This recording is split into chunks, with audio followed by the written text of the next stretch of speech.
өзінің лидер екенін, өмірдегі белсенділігін қалай айтсақ, еңбекқорлығымен танып жатыр. Сол жаңа көз алдымызда өзіме республикалық деңгейде сайыста бірінші орынды жеңіп алды. Соны құттықтаймыз.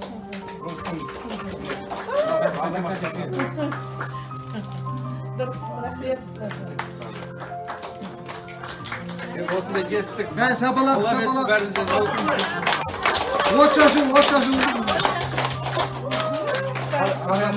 Қазақстан ұзында әртіп көрінен жиналып отырмыз.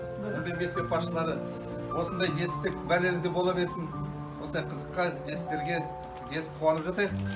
Группаның да қызығы құттықтаймыз тағы да. Рахмет. Өздеріңіз әріптестеріңізді мектептегі ол кісілерге де көп рахмет.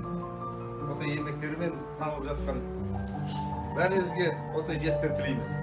Рахмет. Ал енді құрметті әріптестер, Жәкеңнің енді бұл қазір төбесі аспанға бір ел жетпей тұр. Оның өзі уже мектеп басшысының, орынбасарларының, ұстаздарының бірлесе жұмыс істеп, осындай республикалық жарысқа қатысып жатқанына